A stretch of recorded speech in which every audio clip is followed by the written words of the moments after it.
question, bon, elle est ouverte. Donc, quelle analyse faites-vous de la situation actuellement dans le pays?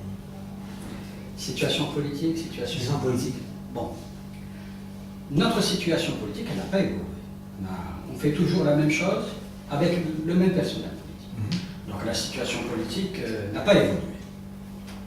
On veut transformer la crise économique,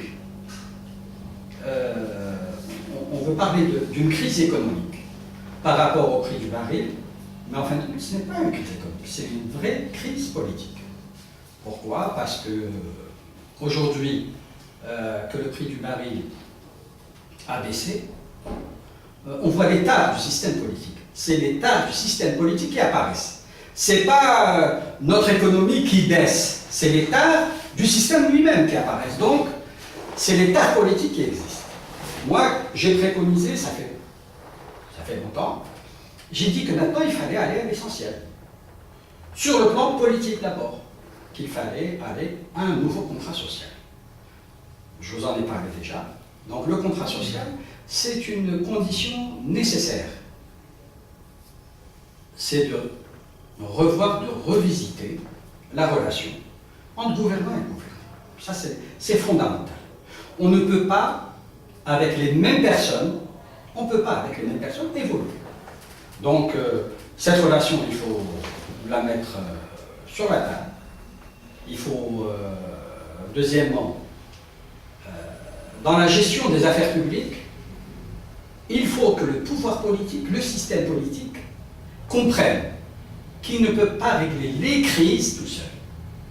C'est à l'ensemble des Algériens de participer à la gestion de la crise. Et ce n'est plus la relation FLNiste entre gouvernants et gouvernés, l'un décide et l'autre applique. C'est fini. Ça, c'est un problème culturel. Il faut passer le cap, le parti unique et la pensée unique, et il faut que les gens qui sont au pouvoir, les gens qui sont dans le système, voilà, c'est plus juste, il faut qu'ils comprennent que la crise se gère avec tout, avec ceux que l'on aime, ceux que l'on n'aime pas, et on constitue ensemble une feuille de route. Mais pour gérer la crise, le pouvoir a besoin de partenaires. Et partenaires, ce n'est pas des gens soumis, c'est avoir des positions, ou être à force égale, pour faire une feuille de route commune qui puisse nous sortir de la crise. C'est ça ma vision du problème actuellement. Ça veut dire aller vers un gouvernement d'union nationale, avec des partenaires politiques, pas avec les gouvernants et les gouvernés, premièrement. Deuxièmement,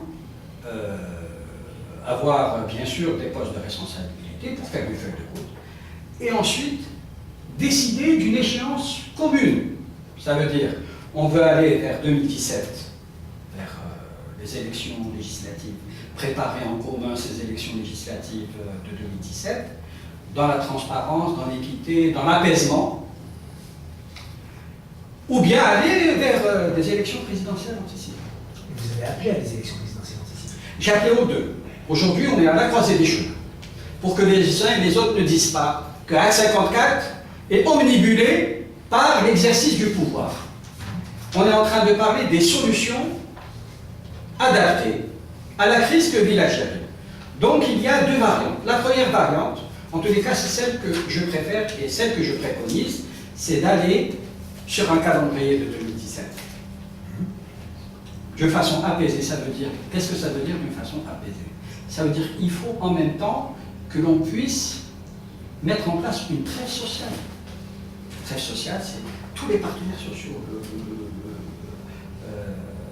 les syndicats, les associations, tous ces gens doivent participer à cette trêve.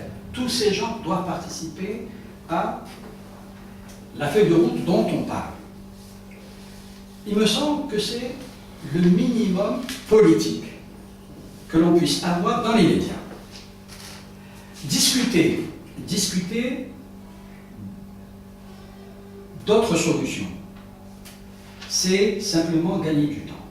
Or, aujourd'hui, l'Algérie n'a plus le temps. On a perdu suffisamment de temps. On a payé suffisamment longtemps. Aujourd'hui, Voilà ce que nous, on préconise pour sortir demain. Ce n'est pas dans 10 ans, dans 50 ans, de la crise, premièrement. Deuxièmement, il y a un facteur déterminant aujourd'hui pour que les citoyens et les citoyennes suivent. Parce que ce n'est pas un problème d'appareil, ce n'est pas une entente entre les appareils. Il y a des facteurs déterminants. Il faut que les gens qui créent cette dynamique soient crédibles, soient légitimes, et la confiance du peuple. Mais alors,